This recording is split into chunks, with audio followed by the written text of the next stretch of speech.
네, 두 번째 시간입니다. 177페이지 척수 손상 중재에 대한 것을 하도록 하겠습니다. 그 전까지는 이제 뇌질환에 대한 걸 했고요. 이번에는 척수 손상 한번 보도록 할 건데요. 자, C4는 테트라플레지아, C6도 테트라플레지아, T6는 파라플레지아, L1은 파라플레지아입니다. 그러면 일단 척수 손상 기전은요, 골절, 뭐, 외상, 그다음 출혈, 뭐 이렇게 있는데 보통 C5, 6 아니면 C6, 7 또는 T12, L1 요 사이 손상이 가장 흔하다고 하네요. 178페이지 보시게 되면 이제 네 가지 기전이 있어요. 하나는 굽힘 손상이라 그래가지고 운전대라든가 앞유리에 부딪히거나 정면 버스, 이렇게 차 운전하다가 정면 충돌했을 때 가장 빈번하게 많이 일어나고요. 그 다음에 수직 압박 손상이라 그래서 이게 다이빙이라든가 이게 떨어지는 물체에 맞아가지고 이렇게 압박돼서 손상되는 걸 말하는 거예요. 그래서 종판의 함몰골절, 파열골절, 눈물방울 골절이라고 해서 뼈와 뼈 사이가 이제 압축이 되면서 물방울 모양처럼 보인다 해서 이렇게 골절을 이렇게 엑스레이상에 보입니다. 그리고 덧침 손상 그런데 이거는 이제 차 운전하고 있을 때 뒤에서 후방 충돌을 했을 경우에요. 그래서 고정된 물체에 턱이 부딪히면서 아니면 고정된 물체에 턱이 부딪히면 넘어질 때 뭐 이렇게 해서 있고요. 그 다음에 돌림 손상이 있어요. 이거는 차창 밖으로 이렇게 보고 있는데 누가 뒤에서 쾅 박았을 때 보통 일어나거든요. 그래서 돌림 척추 플러스 뒤에서 앞으로 이제 박았을 때 일어난다라고 보시면 됩니다. 자, 척추 골절은요, 그 고리뼈 골절이라고 그래서 제퍼슨 플렉처라고 하거든요. 그러니까 C1에 있는 그 고리잖아요. 거기서 아틀라스, 거기에 이제 골절이 되게 되면 파라플레지아가 생깁니다. 보통 교통사고나 추락 다이빙 할 때 일어나게 되고요. 중쇄뼈 골절, 이거는 C2, 즉 치아돌기 골절이에요.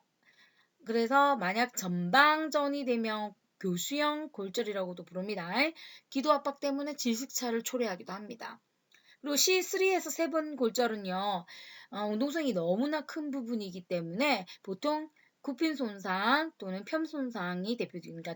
교통사고 났을 때, 뭐, 앞범퍼를 앞에 부딪히다거나 뒤에서 누가 박았을 때, 자, 그 다음에 등허리 골절이 있어요. 이거는 안정성 골절은요, 골편에 전이가 없는 경우고요. 불안정성 골절은 골편이 방출돼 가지고요. 완전 골절된 걸 말합니다. 기회골절이라는 것은 안전벨트 골절이라고 해가지고요. 기회골절. 그래서 이거는 이제 안전벨트를 착용해서 갑작스러운 신현력으로 척추뼈 몸통이 이제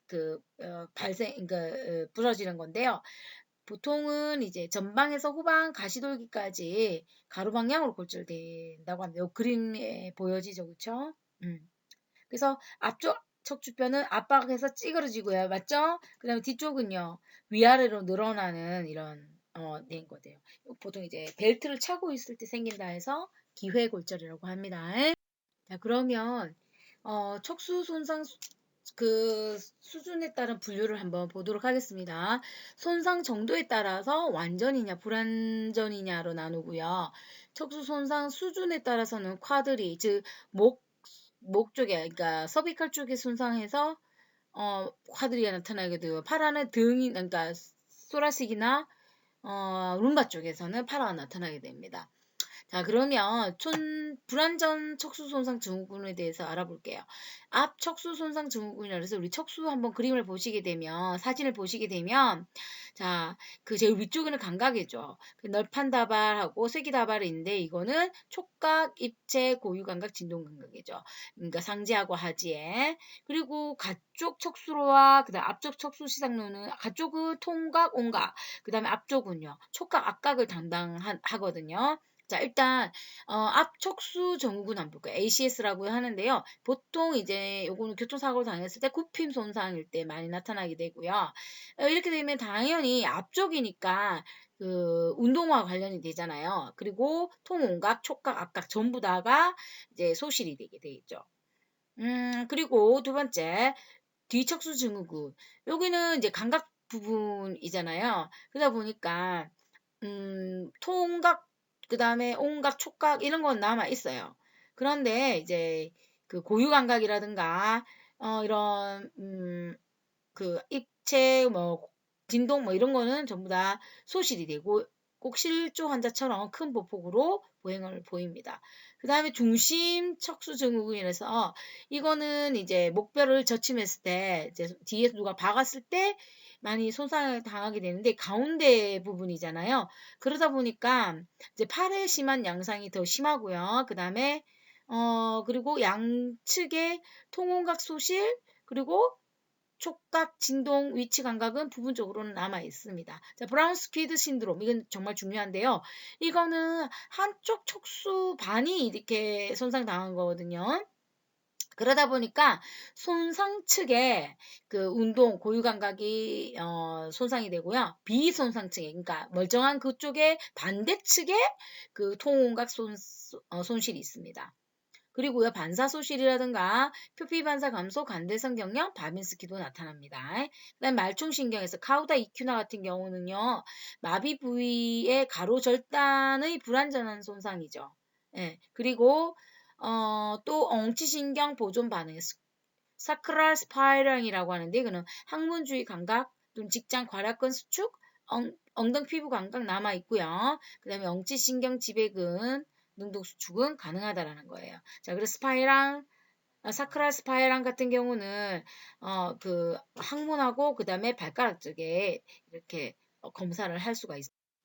자, 그러면 척수 손상의 임상 증상으로는요, 크게 척수 충격, 스파이널 샥, 그 다음에 신인경성 방광, 경직, 호흡, 장기능, 그다음 성기능 장애, 심리 이렇게 있는데요.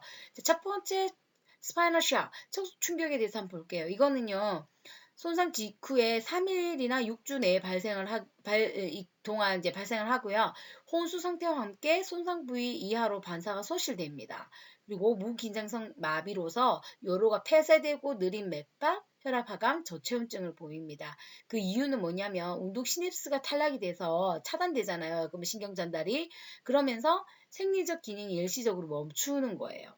예, 그 다음에 이제 3이나 12주 내에 경직성 또는 이완성으로 이제 변합니다. 자, 이 변화는 첫 번째 징후가 뭐냐면 망울 해면체 반사가 양성을 보이면 되는 거예요. 자, 그림에 보시듯이 이렇게 음경을 잡아당기면 항문이 수축하는 것을 망울 해면체 반사라고 합니다. 자, 그러면서 혈압 하강은 외상성 충격보다는 덜하면서 모든 반사는 소실이 됩니다. 그게 바로 스파이널 샥입니다. 자, 두 번째, 신인경성 방광인데요. 이거 하기 전에 이제 방광의 기능이 뭐예요? 오줌을 저장해서 이제 배뇨를 하는 건데요. 원래는 방광은 정상적인 생리 기전을 보게 되면은 고요감신경과 부교감신경이 작동하는 뭐예요? 그 자율신경계와 그 다음에 바깥에 있는 그 음부신경하고 이거를 조이는 그 체성신경계 두 가지가 동시 상호 지배적으로 이렇게 하게 되거든요. 자, 일단 우리가 소변이 어떻게 되는지 한번 볼게요. 일단 소변이 방광에 모이잖아요. 그러면은 이제 교감이 신경이 작동을 해서 배뇨근이 이완되고요. 속요도 조임근은 수축을 합니다. 그래서 요거 지배는 누가 하냐? T11에서 L1까지예요. 얘가 이제 교감신경을 지배를 하는데요. 이렇게 되면 이제 방광내압이 어떻게 돼요? 낮잖아요. 그러면서 이제 300이나 400 이게 한계의 용량에 달하는 거예요. 요즘에 점점 차게 돼요. 그러면 이 교감성이 이제 억제되면서 신장 수용기 즉 뻗침 수용기가 이제 뇌로 전달이 돼요. 그러면 우리 뇌 겉질에서 그러면 이제 부교감 신경이 자극이 되면서 이제 배뇨근 수축이 되고 속요도근은 이완이 되는 겁니다. 예, 그러면은 다시 이제 방광내압이 증가되겠죠. 예, 그러면서 배뇨 반사가 일어나게 되는 거예요. 그러면서 이제 바깥 요도근 조임근 즉 뭐예요? 그 음부신경이죠. 그렇죠. 얘가 이제 지배를 받는 이 바깥 요도 조임근이 이완이 되면서 소변이 배출되는 게 이제 원래는 정상 과정이에요. 근데 만약에 이 소변 배출 바깥 외두 요인근은요, 그 수의적으로 조절하는 거잖아요. 그러니까 내가 의도적으로 참는 그런 거잖아요. 수의적이라고 표현하죠. 그러다 보니까 그 소변을 보지 말아야 되는 상황이 참아야 되는 상황이 되면 얘를 딱 조여서 참게 하는 거죠. 자, 일단 근데 만약에 이게 척수 손상이 일어나게 되잖아요. 그러면 이 엉치신경 반사활이 무너지게 되는 거예요. S24입니다. S24가 엉치신경 반사예요. 자, 어쨌거나 이게 제절이 안 되는 거예요. 조절이 안 되는 게 척수 손상 환자인데, 자, 저장기는 배뇨기 전은 어떻게 돼요? 아까 전에 얘기했듯이 오줌이 모여 신장 감수기가 작동되면은 골반신경이 대뇌 겉질에 배뇨 중출 억제해라고 하면서 교감신경을 자극을 해서 배뇨 속요도 은근을 수축하고 개뇨근이 이완되고 속요도 은근이 이제 수축하면서 바깥 요도 조임근이 수축을 하게 되면서 이제 저장을 하게 되잖아요. 배뇨는요. 오줌 차요. 그러면 대뇌 겉질에서 억제가 이제 안 되는 교감신경을 중단시켜 버리죠. 그러면서 부교감신경이 다시 자극되면서 속요도구임은 이와 배뇨근은 수축을 하게 되는 거죠. 그러면서 배뇨가 이루어지게 되는 거예요. 자, 그러면 이 자율신경계가 먼저 교감신경이 이완시켜주면서 배뇨근을 이완시켜주면서 방경 압력이 낮아지잖아요.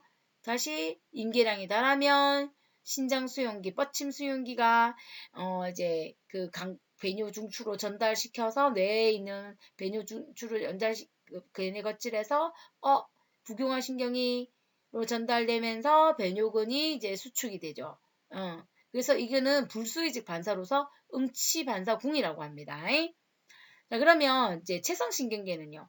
오줌이 차면 어떻게 돼요? 안쪽 조임근의 한계치가 넘으면은요. 바깥 조임근이 수직으로 수축을 해서 이제 오줌을 못 누게 하는 거죠. 이게 참는 거죠. 요거 다시 한번 정리해 드린 겁니다. 자, 그런데 이 척수손상 환자는요. 안 되는 거예요. 척수 수준 반사 활만 이제 작동하는 거예요. 그러다 보니까 수의적인 거 말고 불수의적인 것만 어때요?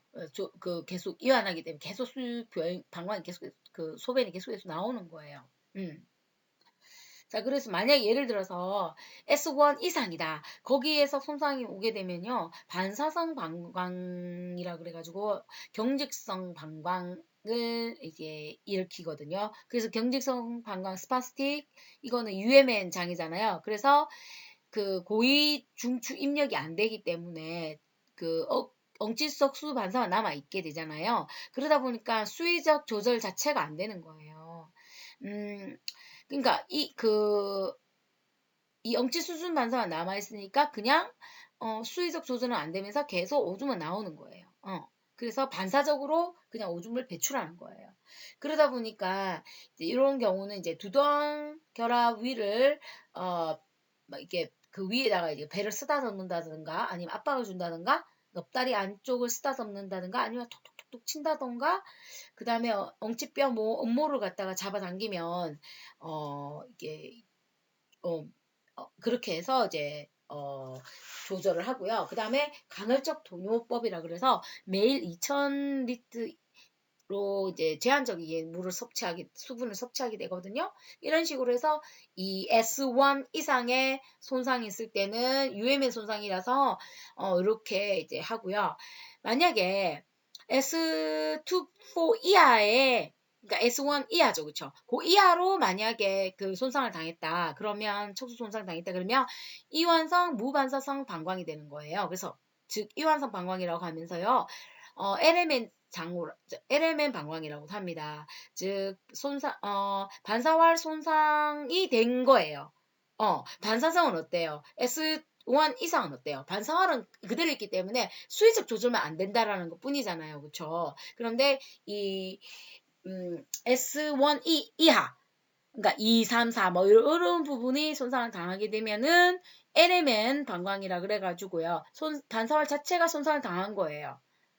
그러다 보니까 부교감 신경 S2, 4 자극이 전혀 안 되는 거예요. 그래서 배뇨가 늘 이완된 상태에 있고 그래서 이제 침수 배뇨 또는 소변 지체가 된다라고 하면 돼요. 그래서 소변이 무절제적으로 계속 이게 무반사성으로 나오는 거예요. 그렇다 보니까 요거 중재는 어떻게 하냐면 발살바. 발살바라는 것은 배에 힘을 주는 거 말하는 거거든요. 그다음에 크라데.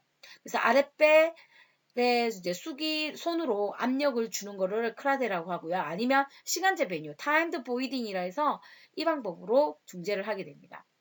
예. 그 외에는요, 이렇게 뭐 적어 놨는데, 우리 책에는 186페이지 보시면 요 두 가지밖에는 안 나와 있어요.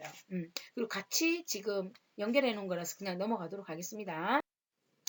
자, 그리고, 방광 관리는 만약 이완성이다. 그러면 아까 얘기했듯이 돈요관을 사용해서 주기적으로 배출해주는 타임드 보이딩이라고 아까 했고요.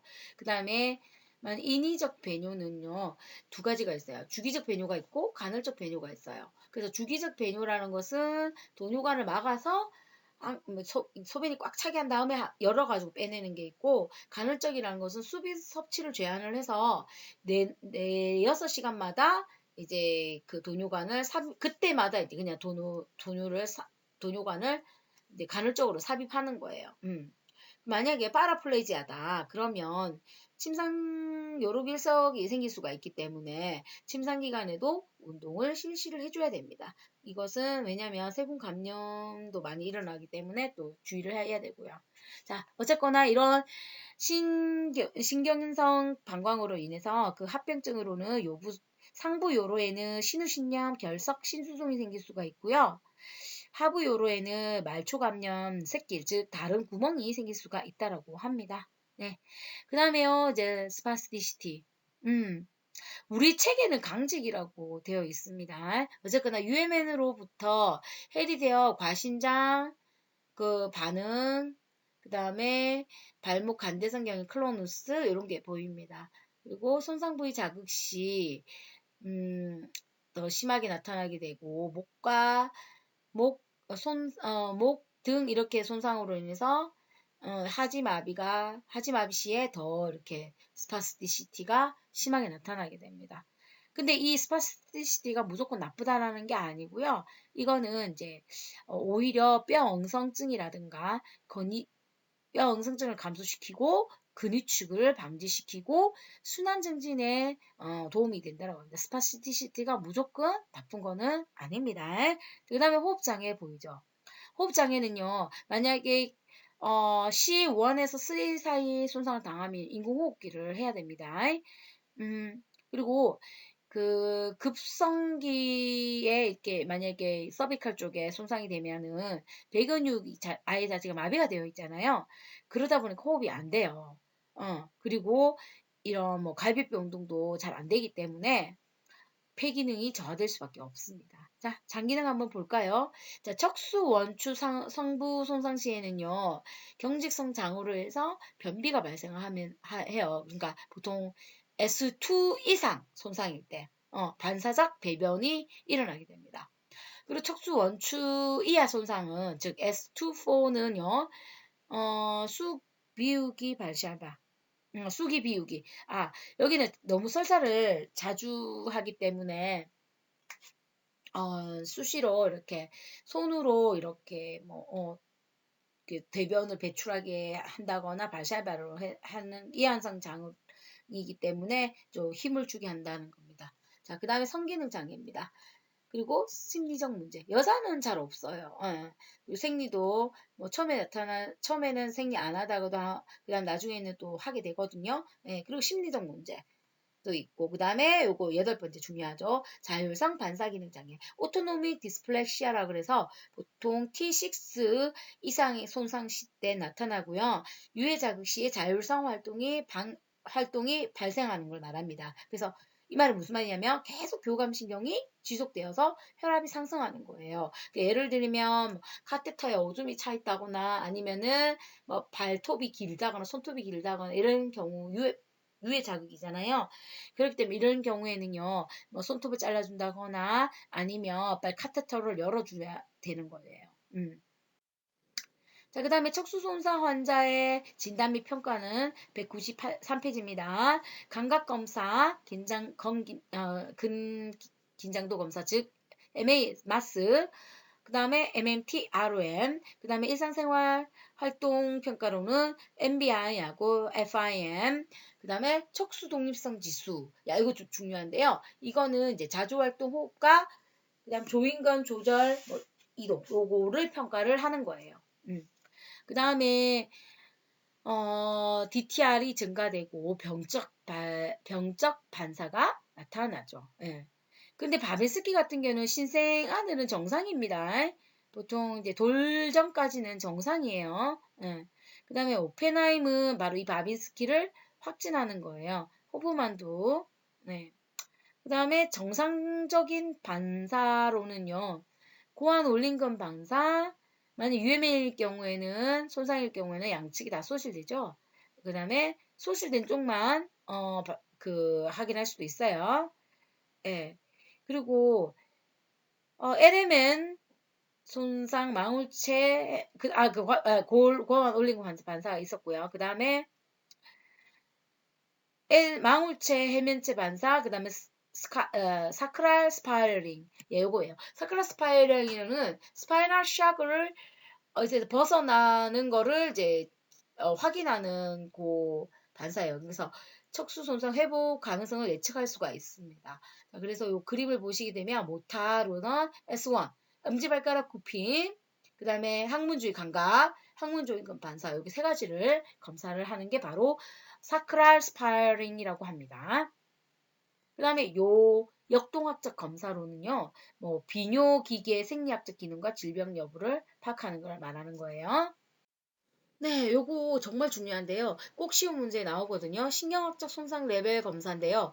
이건 아마 여러분들이 뭐 신경과학에서도 배우셨겠지만 핵심만 알려드릴게요. 자, C2, 3는요, 인공호흡기를 사용해야 돼요. 여기에 있는 C4는요, 다이아프람이에요. 그러다 보니까 이제 호흡근만 사용하고 그 다음에 어퍼 트라페지우스까지만 사용하거든요. 그러다 보니까 조이스틱으로 이용해서 뭐 목을 움직인다거나 할 수 있어요. 예. C3-4는 키머슬은 누구예요? 횡격막이죠. 예. 그리고 C5의 키머슬은요. 바이셉스, 브라키알리스, BB 있고요. 여기는 엘보 플렉션은 가능하잖아요. 그래서 스피네이션도 가능하고 그러다 보니까 이제 포어암만 사용을 못하니까 피드를 이용해서 이제 할 수가 있는 거예요. 자, C6 키머슬은요, 익스텐사 카피 라디알리스예요. 그러다 보니까 이 사람들은 이제 그 손목이 움직여지잖아요. 그러니까 손가락의 기능적인 움직임을 해주면 되기 때문에 테노데시스를 이용하면 돼요. 그래서 휠체어를 추진을 할 수가 있고요. 또 슬라이딩 보드를 이용해서 이동도 침대 매트에서 휠체어 이렇게 이동도 가능합니다. C7 같은 키머슬은 누구예요? 트라이셉스잖아요. 그렇기 때문에 푸시업이 가능하고요. 그 다음에 T1 볼게요. T1은 파라플레지아인데 이제 휠체어 옮겨타기, 화장실, 침대, 자동차 자립 이동이 가능한 레벨이에요. 자, C6는요. 서는 자세가 보조기를 사용해서 가능하고요. 다리 반사는 없지만 그 다음에 T12는요. 보행은 조금 힘들지만 LLB 가지고요. 하이크로 이용해서 계단을 오를 수는 있습니다. 예. 그 다음에 L1의 키머슬은 뭐예요? 일리오소아스죠? 힙플렉션. 그 다음에 L3는요. 키머슬이 누구예요? 쿼드리셉스. L4의 키머슬은요. TA입니다. 그러니까 티비알리스 안테리어죠. 자, 그래서 L4 손상 레벨에서는요, 보행이 가능해요. 도시플렉션이 되기 때문에.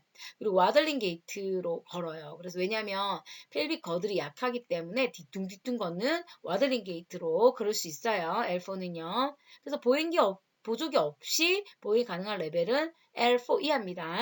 자, L5의 키머스는요, 익센사 할루시스 롱구스예요. 그리고 S1의 키머슬은 GCM, 그러니까 칼프 머슬이죠. GCM하고 솔레우스죠. 네. 요거는 꼭 외워두셔야 됩니다. 네, 그 다음에 합병증으로는 뭐가 있냐면 욕창이에요. 욕창은 뼈에 튀어나온 부위에 호발을 하고요. 네. 그 다음에 와덴 요거 1단계, 4단계 꼭 외워두셔야 됩니다. 1단계는 그냥 빨갛게, 2단계는요, 진피, 3단계는요, 피부밀, 4단계는 근육까지 손상되는 걸 말합니다. 중재는요, 압박 제거하기 위해서 2시간마다 체위 변경해줘라. 그리고 아니면 서큘레이션 패드를 사용해라. 예, 치료는요, 하바드 탱크에 염수, 그러니까 소금을 넣고 94에서 98도 F에서 1분에서 30분 정도 담가두면 됩니다. 그리고 구축도 생기죠. 예. 그리고 기립성 저혈압도 있고요. 그리고 자율신경 반사부정, 오토노믹 디스플렉시아 이거는 T6 이상 레벨에서 생깁니다. 그리고 DVT, 즉 깊은 정맥 혈전증이라 그래가지고요. 능동적 펌프 작용을 못하기 때문에 원래 정맥은 이렇게 정맥에는 그 역류를 방지하는 판막이 있잖아요. 근데 이제 그게 이제 근육 수축으로 인해서 정맥이 돌게 되는데 그게 안 돼서 생기는 거예요. 그래서 혈전이 형성되는 것을 VDT라고 합니다. 그러면서 이제 증상으로는 국소 부종과 홍반, 열과 염증이 생깁니다. 중재는요, 약물이라든가 탄력지지 스타킹, PROM, 그다음 체위 변환, 마사지, 도수 치료가 있습니다. 그다음에 뼈 딴 것 되기, 즉 이소골화증이라고 하는데요. 보통 손상 후 1에서 4개월 내에 연부 조직이 쓸데없는 그 뼈가 형성이 되는 걸 말합니다. 그 이유는요. 아무래도 저산소증으로 인해서 칼슘 대사 장애도 생기고요. 국소적 압박과 무리한 그런 압박 때문에 생기는 거예요. 그렇다 보니까 무리한 운동은 안 되고요. 절대 안정 후에 부드러운 ROM을 실시하면 됩니다.